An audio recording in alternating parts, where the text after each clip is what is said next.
Hi friends, அஸ்ஸலாமு அலைக்கும் வரஹ்மத்துல்லாஹி வபரகாத்துஹு. இன்றைக்கி நம்ம என்ன வீடியோ பார்க்க போகிறோன்னா, ஒரு சிம்பிளாக வீட்டில் இருக்க பொருளை வச்சு ஒரு கேக் செய்கிறது தான் பார்க்க போகிறோம். இப்போ வாங்க நம்ம வீடியோக்குள்ளே போயிடலாம். ஒரு மிக்ஸி ஜார் ஒன்று எடுத்துக்கோங்க. இதில் வீட்டில் இருந்துச்சு. இப்போ இதை நான் அரைச்சி எடுத்துக்க போகிறேன் நல்லா. இப்போ பாருங்கள் ஃப்ரெண்ட்ஸ், நான் இதை நல்லா அரைச்சி எடுத்துட்டேன். இந்த மாதிரி அரைச்சிங்கனாக்கா இந்த மாதிரி பதத்துக்கு வந்துடும். அடுத்தது நான் ஆல்ரெடி சர்க்கரையை தூள் பண்ணி வச்சுருக்கேன். இதை எடுத்துக்கோங்க. நெக்ஸ்ட்டு தயிர் 10 rupees தயிரில் ஒரு பாதியான இருக்குது. இதுவும் தேவைப்படும். அப்புறம் மைதா மாவு ஒரு 3/4 கப் எடுத்திருக்கேன். அப்புறம் ஒரு முட்டை ஒன்று எடுத்துக்கோங்க. ஓகேங்களா? இப்போ வாங்க இதை நம்ம செய்ய ஆரம்பிச்சிடலாம். ஒரு மிக்சிங் பவுல் ஒன்று எடுத்துக்கோங்க. இந்த பவுலில் ஃபஸ்ட்டாக ஆட் பண்ணுறது தயிர். இதை ஆட் பண்ணிக்கோங்க. தயிர் ஆட் பண்ண பிறகு இதில் முட்டை உடச்சி ஊற்றிக்குங்க. இப்போ இது ரெண்டத்தையும் ஒரு விஸ்கு வச்சு நல்லா கலந்து விட்டுங்க. இதை கொஞ்சம் நல்லா அடித்த பிறகு இது கூட நம்ம அரைச்சி அடித்தோம் பார்த்தீங்க சர்க்கரை, அதை இதில் ஆட் பண்ணிக்கோங்க. இப்போ பாருங்கள், நான் நல்லா பிளெண்ட் பண்ணி எடுத்துக்கிட்டேன். இதுக்கப்புறம் இதில் மைதா மாவு 3/4 கப் வச்சுருக்கோம் பார்த்தீங்களா, அதையும் இதில் ஆட் பண்ணிவிடுங்க. நெக்ஸ்ட் இதுலேயே நம்ம அரைச்சி வச்ச அந்த பிஸ்கெட்டையும் நம்ம ஆட் பண்ணிடலாம்.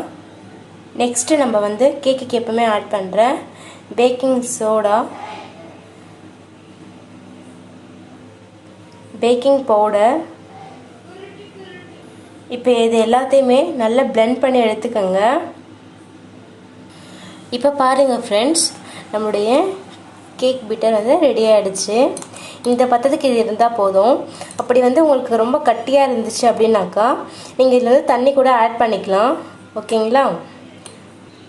லாஸ்ட்டாக நான் இதில் ஒரு சிட்டிகை வெனிலா எசன்ஸ் ஊற்றுறேன்.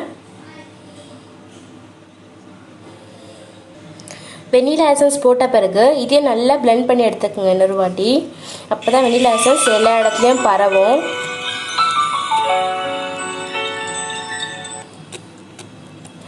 ஓகே, இப்போ நம்மளுடைய பீட்டர் ரெடி ஆகிடுச்சு.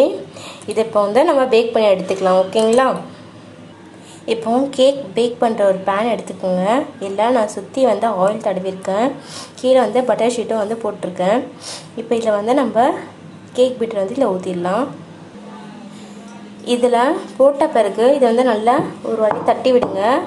அப்போ தான் உள்ளுக்குள்ளே பபிள்ஸாக இருந்தாக்கா அது உடஞ்சி அந்த இடத்துக்கும் நம்ம கேக் போகும்.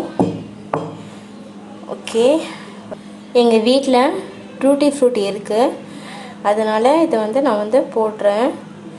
இதை நீங்கள் ஸ்கிப் பண்ணியிருந்தாலும் பண்ணிக்கலாம். இப்போ ஒரு குக்கரில் நான் உப்பு கீழே போட்டு வச்சுருக்கேன். நான் இதுதான் ஆல்ரெடி ஒரு வாட்டி யூஸ் பண்ண உப்பு தான் இது. நீங்கள் எத்தனை வாட்டி வேணாலும் யூஸ் பண்ணிக்கலாம். இப்போ இதுக்கு மேலே ஒரு ஸ்டாண்ட் வச்சிடுவோம். இப்போ இதில் ஸ்டாண்ட் வச்சாச்சு. அடுப்பு ஆன் பண்ணி கொஞ்சம் மீடியம் ஃப்ளேமில் வச்சு குக்கர் மூடியை தலைக்கீழால் மூடி வச்சுருங்க. இதை உப்பு ஹீட் ஆகிறதுக்காக. இப்போ பாருங்கள், நம்மளுடைய கேக்கை இதில் வச்சாச்சு. இதை ஒரு 30 to 40 minutes வரைக்கும் இதை நல்லா வேகட்டும். மாதிரி ஒரு குச்சி மாதிரி எடுத்துக்கோங்க. இப்போ இதில் விட்டு பார்க்கலாம். ஒட்டாமல் வந்துச்சுனாக்கா வெந்துருச்சுன்னு அர்த்தம். இப்போ பாருங்கள் ஃப்ரெண்ட்ஸ், நம்மளுடைய கேக் நல்லா சூப்பராக ரெடியாக இருக்குது. இது நல்லா வெந்திருக்கு. இது சூடு ஆறுற வரைக்கும் அப்படியே கொஞ்சம் விடுங்க. ஆறின பிறகு இது வேற ஒரு பாத்திரத்தில் மாற்றிக்கலாம். இப்போ பாருங்கள் ஃப்ரெண்ட்ஸ், நம்மளுடைய கேக் ரெடி ஆகிடுச்சு. இதை கட் பண்ணி பார்த்துடலாம். ரெடி.